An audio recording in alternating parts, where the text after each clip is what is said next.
जी, MCQs हम discuss कर रहे हैं जो आपके मॉडल पेपर के एमसीक्यूज हैं जो आपकी new book national book foundation की आई है। तो मॉडल पेपर जो 2026 का है उसके अकॉर्डिंगली जो नेशनल बुक फाउंडेशन की बुक न्यू आई है उसका जो पेपर आपका आने वाला है उसके लिए जो मॉडल पेपर के एमसीक्यूज हैं उसमें जो फर्स्ट एमसीक्यू है उसमें आपने इन्वर्स फाइंड करना है। एफ ऑफ एक्स आपके पास है x-1/2।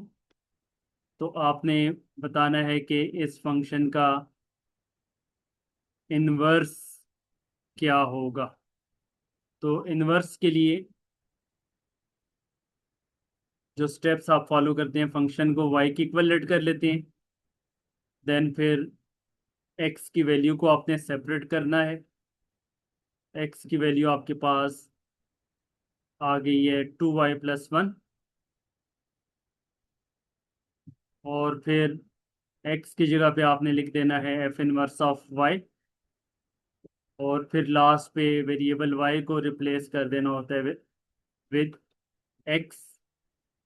तो ये आपके पास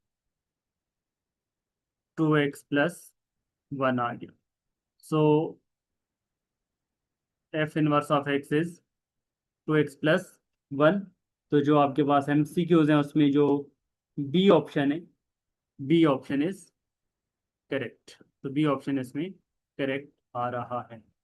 सेकंड एमसीक्यू है। सेकंड एमसीक्यू में आपने बताना है for what value of x, x की किस वैल्यू के लिए जो फंक्शन है वो डिसकॉन्टिन्यूस है। x-2 upon x² - 4। आपने बताना है कि दिस इज डिसकॉन्टिन्यूस। x की किस वैल्यू के लिए ये फंक्शन आपके पास डिसकॉन्टिन्यूस है। डिसकॉन्टिन्यूस मीन वहाँ पे फंक्शन डिफाइंड नहीं होगा। तो अगर हम इस फंक्शन को सिंप्लीफाई करें तो जो डिनोमिनेटर है इसको हम a² - b² की आइडेंटिटी लगाकर लिख सकते हैं x-2 into x+2। x-2 cancel हो जाएगा x-2 से, तो 1/x+2 आ गया। और अब देन जब आपके पास यहाँ पे फंक्शन आ गया है 1/x+2, अब आपने बताना है कि एक्स की कौन सी वैल्यू यहाँ पर पुट करें तो फंक्शन अनडिफाइंड हो जाए। तो हमें पता है कि यहाँ पर अगर डिनोमिनेटर में एक्स की जगह पे आप पुट कर लें -2 पुट कर लें, ठीक है, तो -2 + 2 कितना हो जाएगा, 0 हो जाएगा। तो एनीथिंग अपॉन 0 अनडिफाइंड। तो दिस मीन एक्स की वैल्यू -2 के लिए आपके पास ये फंक्शन क्या हो जाएगा, डिसकॉन्टिन्यूस हो जाएगा। तो ऑप्शंस जो आपके पास हैं उसमें ए ऑप्शन इसमें क्या आ रहा है, करेक्ट आ रहा है। नेक्स्ट थर्ड एमसीक्यू है। जी, थर्ड एमसीक्यू में आपके पास जो फंक्शन है डेरिवेटिव आपने बताना है विद रिस्पेक्ट टू एक्स, किसका, sine alpha divided by second x. Sine of alpha divided by second of x, इसका आपने डेरिवेटिव बताना है। इसका डेरिवेटिव क्या होगा। तो सेकेंड साइन अल्फा क्या है, कांस्टेंट है। इसको हम शुरू में लिख लेंगे 1/, सेकेंड को आप लिख लें कॉस। तो कॉज ऑफ एक्स का डेरिवेटिव, क्योंकि अल्फा तो आपके पास एज ए कांस्टेंट है तो साइन ऑफ कांस्टेंट आपके पास कांस्टेंट आ जाएगा। तो कॉज एक्स का जब आप डेरिवेटिव लेंगे, कॉज एक्स का डेरिवेटिव आ जाएगा -sin x। So this mean -sin alpha sine x is the correct option. तो जो आपके पास ऑप्शन नंबर सी है इसमें वो करेक्ट आ रहा है। Fourth excuse me MCQ sir. है कि y आपके पास सर इक्वल एक है क्वेश्चन है। sin x के। देन आपने y4 फाइंड सर करना। जी। सर एक क्वेश्चन है, ये जो थर्ड एमसीक्यू है जिसका डेरिवेटिव निकालना है, इसमें क्वेश्चन जो नहीं लगेगा? इसमें क्या लगाना है? क्वेश्चन क्वेश्चन जो। रूल। हाँ, क्वेश्चन रूल से भी सेम यही आंसर आएगा, हाँ जी सर। क्योंकि साइन अल्फा का डेरिवेटिव आप एक जीरो कर सर लेंगे ना। क्वेश्चन रूल से किया तो। हाँ, तो उससे भी सिंप्लीफाई करेंगे, यही आंसर यस आएगा। सर। तो अगर कांस्टेंट हो तो उसको ऑपरेटर से बाहर लिख दें, तो क्वेश्चन रूल लगाने की जरूरत ही नहीं पड़ेगी। ठीक है। Okay sir. चले, फोर्थ एमसीक्यू में आपके पास चार डेरिवेटिव्स आपने फाइंड करने हैं। तो पहला डेरिवेटिव लेंगे, साइन एक्स का डेरिवेटिव हमें पता है कॉस एक्स होता है। देन जब सेकंड डेरिवेटिव आप फाइंड करेंगे, कॉस एक्स का माइनस साइन एक्स होता है। जब थर्ड डेरिवेटिव फाइंड करेंगे तो साइन एक्स का कॉस एक्स आ जाएगा। और जब फोर्थ डेरिवेटिव फाइंड करेंगे, कॉस एक्स का माइनस साइन एक्स आ जाएगा। माइनस माइनस प्लस हो जाएगा।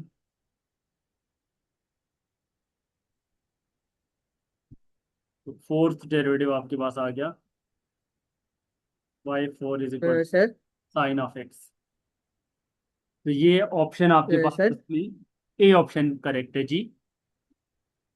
सर ये जो थर्ड एमसीक्यू है, इसका वो जो डेरिवेटिव है, इसमें तो डिफरेंशियल इक्वेशन लग जाएगी, क्योंकि साइन का एंगल अल्फा है और सेकेंड का एक्स है, तो उससे लंबा हो जाएगा। क्या लग जाएगी?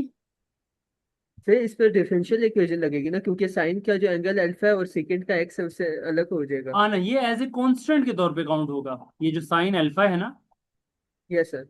ये आपके पास एज ए कांस्टेंट है ऑपरेटर, क्योंकि with respect okay to sir. Variable x है ना। ये साइन अल्फा ऐसे ही है जैसे यस आपके सर। पास लेट्स सपोज कोई नंबर लिखा हुआ है, 7 लिखा हुआ है। तो अब 7 अपॉन सीकेंड एक्स है, या 1 अपॉन सीकेंड एक्स है, तो आप उस वन को ये क्या करेंगे, बाय लिख लेंगे। 1 अपॉन सीकेंड को कॉस, तो कॉस का डेरिवेटिव आपने मेन लिखना है। ठीक है, कांस्टेंट को आपने ऑपरेटर से बाहर लिख दिया। Okay sir. ठीक है। Yes sir. क्योंकि किसी भी नंबर का जब आप साइन लेंगे, sine of alpha, alpha is constant, तो उसके ऊपर डिपेंड नहीं कर रहा, उसके अकॉर्डिंग आपने डेरिवेटिव नहीं लेना, तो वो आपके पास क्या आ जाएगा उसका, वो एज ए कांस्टेंट के तौर पे बाहर आ जाएगा, और एक्स के रिस्पेक्ट यस सर। आपने डिफरेंशिएट कर लेना। अच्छा जी, नेक्स्ट फिफ्थ एमसीक्यू है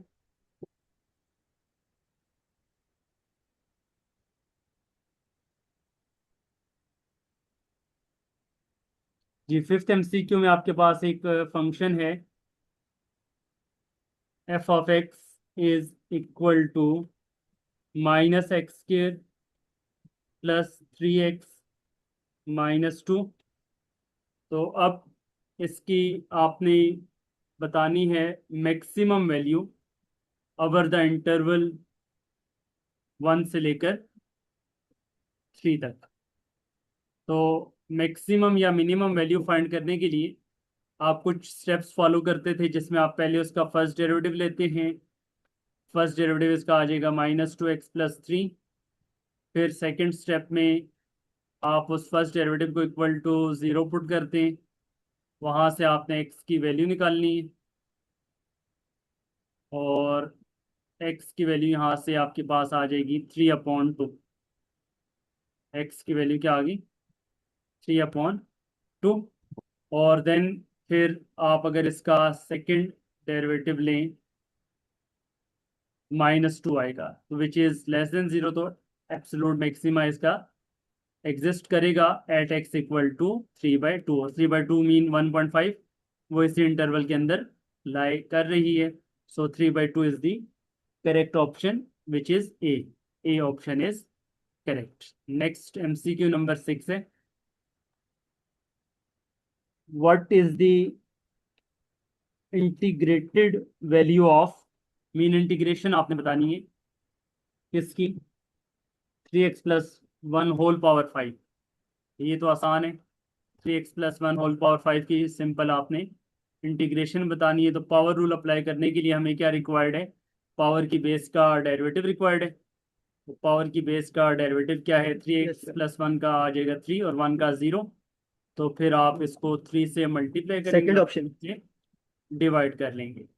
अब आप इस पे पावर रूल अप्लाई कर सकते हैं। तो आप जब इस पे पावर रूल आप अप्लाई करेंगे, तो पावर में 1 ऐड कर दें, और वही पावर आप डिनोमिनेटर में लिख लेंगे, plus constant of integration c। तो this mean 3x+1 whole power 6 divided by 18 plus constant of integration c। इसका आंसर आ गया ए ऑप्शन इज करेक्ट। इसमें आपके पास ए ऑप्शन करेक्ट आ रहा है। नेक्स्ट 7th MCQ है जी। 7th MCQ में है, व्हाट इवेल्युएट्स -a से +a लिमिट और x³ + x इंटू dx। इसकी आपने इंटीग्रेशन बतानी है। तो वी नो x³ की इंटीग्रेशन आ जाएगी x⁴/4। लिमिट पुट करेंगे -a से +a, और x की इंटीग्रेशन आ जाएगी x²/2। लिमिट पुट करेंगे -a से +a। तो जब आप इसमें आप लिमिट पुट करेंगे तो ये बनेगा a⁴/4 minus a⁴/4 plus a⁴/2 minus -a⁴/2। तो ये कैंसिल आउट हो जाएगा, a⁴/4 minus a⁴/4 plus a²/2 फिर माइनस पीछे प्लस नहीं हो जाएगा? a²/2। जी क्या कह रहे हैं? कुछ नहीं सर, हो गया clear। हाँ, वो माइनस की पावर इवन हो तो प्लस में कन्वर्ट हो जाता है, तो ये कट जाएंगे ओके सर, वो ये सब और ये पावर आपके पास इक्वल टू 0 आ जाएगा। तो 0 इज दी करेक्ट ऑप्शन, और जो कि आपके पास ऑप्शन में बी ऑप्शन आ रहा है, 0। 0 is the correct option. Next MCQ number 8 है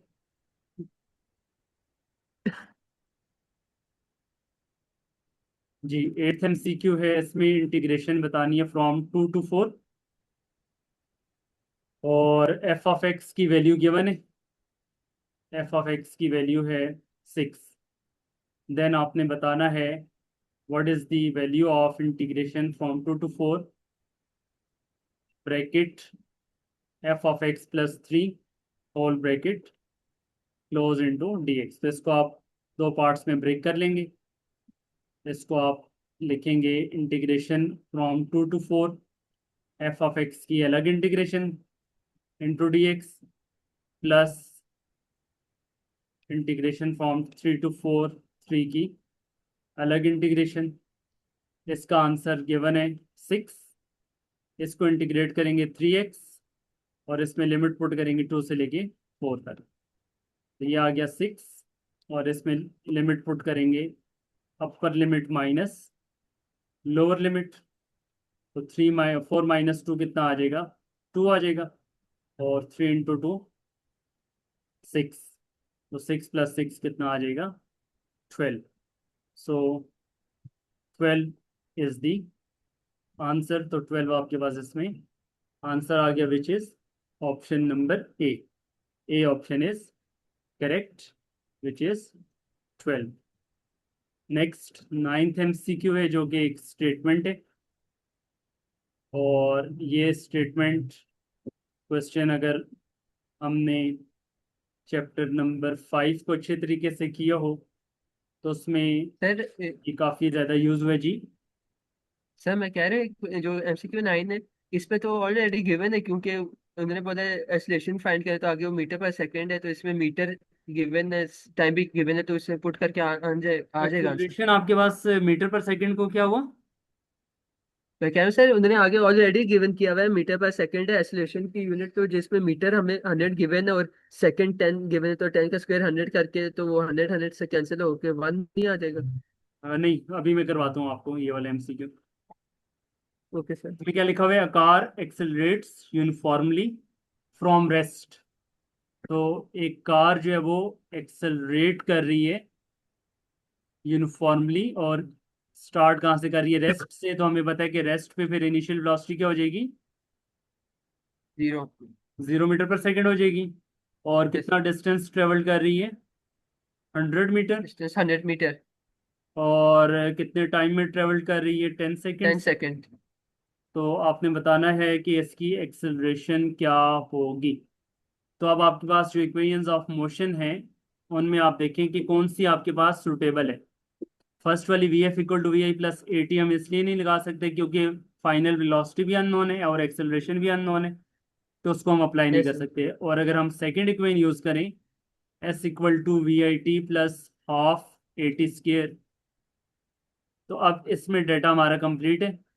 इसमें इनिशियल वेलोसिटी आपके पास यस 0 सर। है, टाइम 10 है, एक्सेलरेशन आपने फाइंड करनी है टाइम 10 का स्केयर, और इधर डिस्टेंस जो है वो 100 मीटर है। अब यहाँ से आपने एक्सेलरेशन को सेपरेट कर लेना है।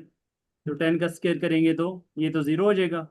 10 का स्केयर 100, 100 को 2 पर डिवाइड करेंगे तो 50, 50। और 50 उधर डिवाइड हो जाएगा तो 100 डिवाइड बाई 50 कितना आ जाएगा? 2।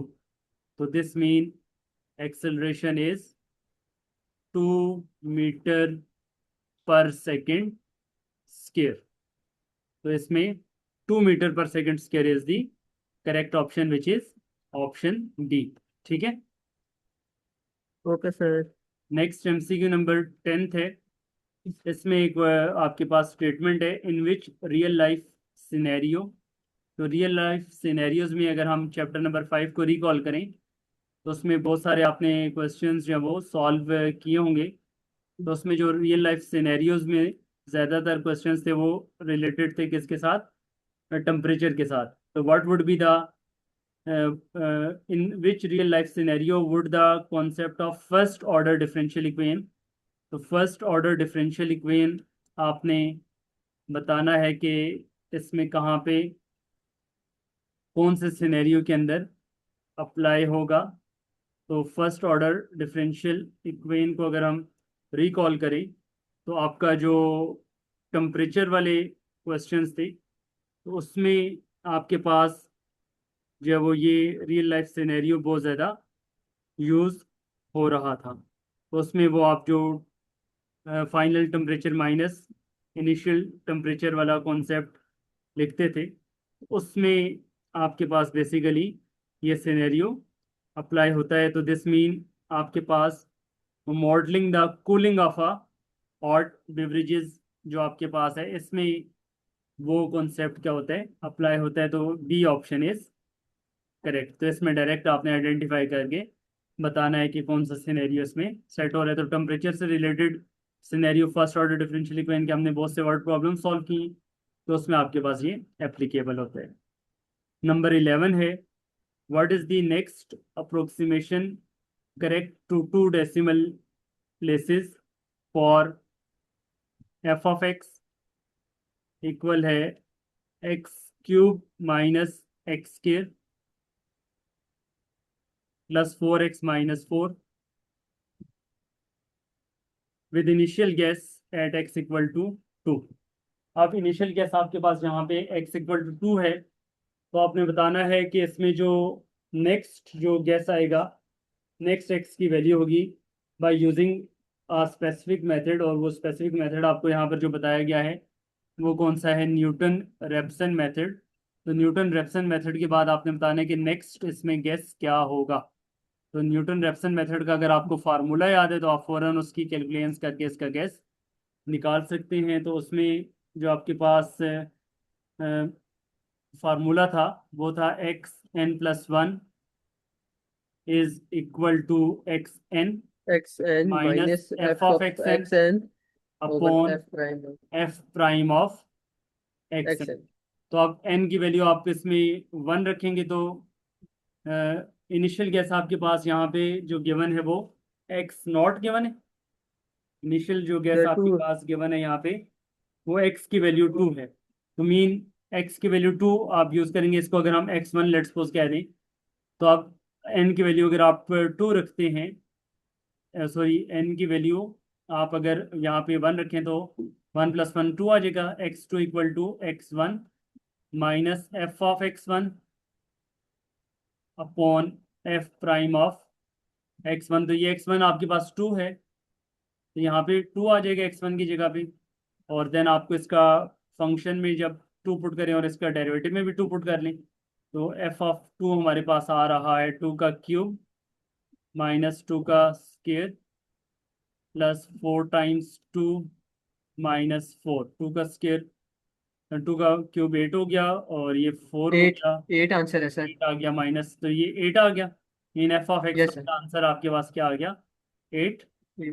और इसका डेरिवेटिव क्या बनेगा, f prime of three x x आएगा square three x square minus two two x x plus four. Plus four. और इसमें अब आप एक्स की वैल्यू टू पुट कर दें, तो ये बनेगा आपके पास टू का square minus two into two plus four, two का square four, twelve four into sir. Three twelve, twelve, sixteen, 12 answer. Four क्या आ जाएगा, ट्वेल्व आ जाएगा। एट अपॉन ट्वेल्व को अगर आप कट करें तो four by three, yes sir. Four by sorry two by three, तो टू बाई थ्री डेसिमल में कितना बन जाता है, 0.66। टू में से जीरो जी पॉइंट सिक्स सिक्स अगर आप माइनस कर लेंगे तो ये आ जाएगा 1.33। थ्री। तो दिस मीन आपके पास 1.33 जो है वो इसमें इसका नेक्स्ट जो गेस होगा डेट विल बी 1.33। ऑप्शन जैसे सी। आप वर्किंग करनी होगी, वर्किंग करने के बाद आप 1.33 फाइंड करेंगे। सी ऑप्शन इज करेक्ट, इसमें सी ऑप्शन आपका करेक्ट आ रहा है। नेक्स्ट जो एमसीक्यू है वो डेफिनेशन आपने बस एक यूज़ करनी है और उसमें कोई कैलकुलेशंस वगैरह आपने नहीं करनी है। इसमें लिखा हुआ है if a square plus b square minus c square plus two a b equal to zero then family of straight lines a x plus b plus c equal to zero is concurrent at the points. तो ये आपके पास जो concurrency की definition है उसमें जो interval आप use करते हैं, तो इसमें आपके पास जो इंटरवल आ जाएगा फ्रॉम -1 टू +1 आ जाएगा। तो ये उसकी डेफिनेशन को यूज़ करते हुए -1 से +1, बी ऑप्शन इज करेक्ट। तो आपको मैंने बताया कि कुछ एमसीक्यूज होते हैं जिसमें आपने वर्किंग करनी है, कुछ एमसीक्यूज हैं जो डायरेक्टली आप उसकी स्टेटमेंट को देखकर बता सकते हैं। तो सारे के सारे अगर सॉल्व करने वाले हों तो फिर तो 25 मिनट्स में पॉसिबल ही ना हो, तो इसलिए एमसीक्यूज एडजस्ट इस तरह से किए जाते हैं कि आपके कुछ सॉल्व करने वाले होते हैं और कुछ डायरेक्ट मार्क करने वाले होते हैं। नेक्स्ट एमसीक्यू है slope of a line perpendicular to a vertical line. आपने उस लाइन का स्लोप बताना है, slope of that line which is perpendicular to vertical line, जो कि वर्टिकल लाइन के परपेंडिकुलर है, which is perpendicular to vertical line. तो वर्टिकल लाइन का स्लोप क्या होता है, सर वन। नहीं तो हॉरिजॉन्टल लाइन का स्लोप होता है जीरो और वर्टिकल लाइन का स्लोप होता है इन्फिनिटी। ठीक ओके। है, तो जो आपके सर कौन पास से चैप्टर का है? ये आपके पास स्लोप वाला चैप्टर है, चैप्टर नंबर 6, एनालिटिकल ज्योमेट्री। तो जो यस सर। वर्टिकल लाइन होती है, वर्टिकल लाइन का स्लोप होता है इन्फिनिटी। इन्फिनिटी को आप लिख सकते हैं 1/0। ठीक है, अब अगर इसका आप 1/0 लिख रहे हैं तो दिस मीन जो आपके पास इसके परपेंडिकुलर लाइन होगी तो उसका स्लोप आपके पास क्या आ जाएगा, slope of line perpendicular to vertical line. तो उसमें जो दो लाइंस आपस में परपेंडिकुलर होती हैं तो दूसरी लाइन का जब स्लोप फाइंड करना होता है तो उसका रेसिप्रोकल कर देते हैं और माइनस से मल्टीप्लाई कर देते हैं। तो m1 into M2 equal to -1, दो परपेंडिकुलर लाइंस के स्लोप्स का प्रोडक्ट क्या होता है, -1। एक का पता हो दूसरे का फाइंड करने के लिए उसका रेसिप्रोकल करके साइन चेंज कर देते हैं, तो जीरो अपॉन एनीथिंग आपके पास क्या आ जाएगा, जीरो आ जाएगा। तो दिस मीन जो लाइन पर वर्टिकल है उसकी जो परपेंडिकुलर लाइन होगी उसका स्लोप आपके पास क्या आ जाएगा, जीरो आ जाएगा। Zero. A option is correct, तो इसमें आपके पास ए ऑप्शन जो है वो करेक्ट आ गया। नेक्स्ट एमसीक्यू नंबर 14 है जी। 14th एमसीक्यू में आपके पास जो पोजीशन वेक्टर है आर ऑफ टी वो आ रहा है natural log of t-2। Sir एक क्वेश्चन है। जी सर क्वेश्चन है। जी जी।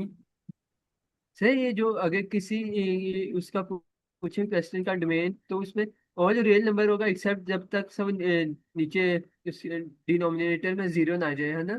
जी जी। नहीं, तो दो मैं कह रहा हूँ कंडीशन अगर होती कोई है। दो कंडीशन होती हैं, आपने कोई ऐसा नंबर पुट नहीं करना जिससे वो अनडिफाइंड हो रहा हो। अनडिफाइंड हो जाए, और यस सर। दूसरी कंडीशन, आपने कोई ऐसी पुट नहीं करनी कि जिससे आपके पास इमेजिनरी आ रहा हो, ओके मतलब अंडरवुड के अंदर माइनस में आ रहा हो। तो ये दो ओके। कंडीशन होती हैं जो इनपुट देते हुए आपने ध्यान रखना होता है कि कोई ऐसा इनपुट नहीं देना कि अंडरवुड के अंदर आपके पास क्या आ जाए, अंडरवुड के अंदर आपके पास माइनस में आ जाए, उससे अनडिफाइंड हो जाता है, यस या सर। फिर डिनोमिनेटर में जीरो आ जाए, उससे अनडिफाइंड हो जाता है। तो अब यहाँ पे अगर हम देखें तो आपके पास आई ऑप्शन जे के बी की है। फॉर्म में लिखा हुआ है। तो डोमेन आपने बतानी है कि what is domain of r of t, कि आर ऑफ टी की डोमेन क्या होनी चाहिए। तो अब इसमें हम तीनों को बारी बारी अलग अलग देखेंगे कि जो आई वाला फंक्शन है दिस वन, इसमें अब कौन सी हम ऐसी टी की यस वैल्यू सर। पुट करें कि ये अनडिफाइंड हो जाए। तो टी की वैल्यू अगर हम टू पुट करें तो नेचुरल लॉग ऑफ जीरो वो भी डिफाइंड नहीं होता, ठीक है। और अगर आप टू यस से सर। कोई लेस नंबर पुट कर लें, टू से अगर कोई ग्रेटर नंबर पुट कर लें, लेट्स सपोज आप इसमें पुट कर लें, थ्री पुट कर लें, थ्री तो ठीक है, टू से अगर आप लेस नंबर पुट करें तो टी अगर आप लेस देन टू पुट करें, जैसे कि वन हो गया, सो अनडिफाइंड। तो अब उसमें नेचुरल लॉग में नेगेटिव नंबर आ जाएगा, और हमें पता है कि नेगेटिव नंबर का नेचुरल लॉग एग्जिस्ट नहीं करता। तो इसका मतलब है कि आप टी की value less than two put नहीं ठीक कर है सर। सकते फॉर दिस आई आई के लिए। ठीक है सर, ग्रेटर और देन जे टू। के लिए अगर हम देखें तो आप अंडरवुड यस के सर। अंदर आर है फोर माइनस टी। तो टी की वैल्यू अगर आपने यहाँ पे फोर से ग्रेटर पुट कर दी, ठीक है, फोर से उससे वो ग्रेटर अनडिफाइंड हो अगर जाएगा। आपने पुट कर दी तो वहां आयोटा पर भी बन वो जाएगा। क्या हो जाएगा, जी जी। अनडिफाइंड हो जाएगा। तो मैक्सिमम आप टी की वैल्यू क्या कर सकते हैं कि टी की वैल्यू आप पुट कर सकते हैं लेस देन और equal to four, less than और इक्वल टू फोर पुट कर सकते हैं। इसमें less than two yes sir. आपने पुट नहीं करनी, ठीक है। मतलब टी की वैल्यू टू से आपके पास क्या होनी चाहिए, ग्रेटर होनी चाहिए। तो t must be greater than two. Greater. तो इधर t must be greater than two होना चाहिए और इधर t must be less than और इक्वल टू फोर होना चाहिए। और अब अगर के वाला देखें तो इसमें तो कोई भी नंबर आप पुट कर लें, ई की पावर चाहे यस सर। नेगेटिव हो चाहे पॉजिटिव हो, उस पर आपके पास वो डिफाइंड ही हो जाएगा। डिफाइन होगा। तो दिस मीन अब अगर इन दो कंडीशन को मिलाकर हम कंबाइन करें तो ये बनेगी कि t must be greater than two but it must be less than और इक्वल टू फोर। तो ये आपके देन पास इसमें equal to four. Option option B. आएगा, option number B. B option is correct. तो यस। इसको मैंने चैट जीपीटी में एंटर किया तो उसने इसका इनकरेक्ट आंसर डाला था, ठीक है। तो ज़्यादा आपने उस पर रिलाई भी नहीं करना, ठीक है। वो ओके कोई भी सर। बीच में चला रहा होता है, ठीक है। नेक्स्ट यस एमसीक्यू है, सर। नंबर 15 है। तो सर इसका डेरिवेटिव लेंगे तो आ जाएगा। 15th वाले में आपने इसका डेरिवेटिव ले लेना है। वेलोसिटी गिवन है, minus cos of sine t. का डेरिवेटिव आ जाएगा यस। माइनस साइन टी, और साथ में i yes unit four vector plus sine t. Two times sine two t. अक्सर स्टूडेंट्स इसमें मिस्टेक क्या करते हैं कि वो एंगल का अगेन डेरिवेटिव नहीं लेते। तो अब इसमें सिंपल सा जस्ट आपने एक्सेलरेशन फाइंड यस करनी है, तो इसका आपके पास डेरिवेटिव आ जाएगा, कॉस का डेरिवेटिव आ जाएगा minus sine t, sine two t का आ ऑप्शन जाएगा बी। कॉस टू टी, और एंगल का अगेन टू, तो ये फोर हो जाएगा। Yes sir. और थ्री टी का आ जाएगा थ्री, साथ में के, तो ये बन गया minus sine t with i unit vector plus four cos two t with j unit vector plus three के।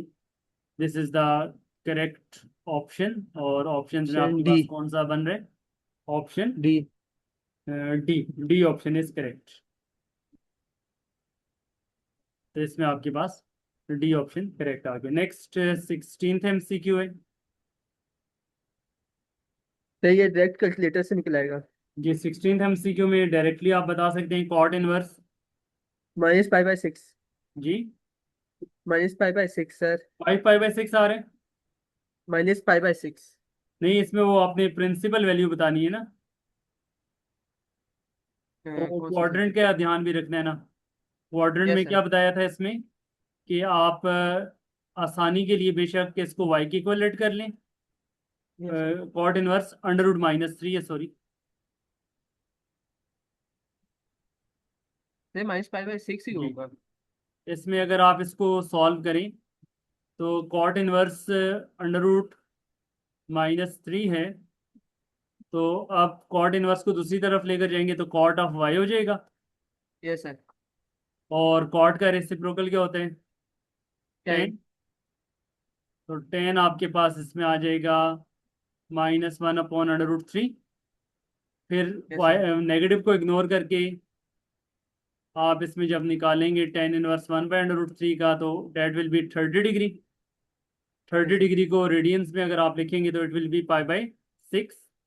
अब यहाँ पे यस ये सर। नेगेटिव आ रहा था, तो नेगेटिव आपके पास कौन से प्रिंसिपल, उसमें आपके पास जो इसकी प्रिंसिपल वैल्यू है फॉर सेकंड क्वाड्रेंट 10 नेगेटिव होते हैं। तो उसमें यस आप सर। सेकंड क्वाड्रेंट के लिए क्या लिखते हैं? Pi minus theta. पाई -π/6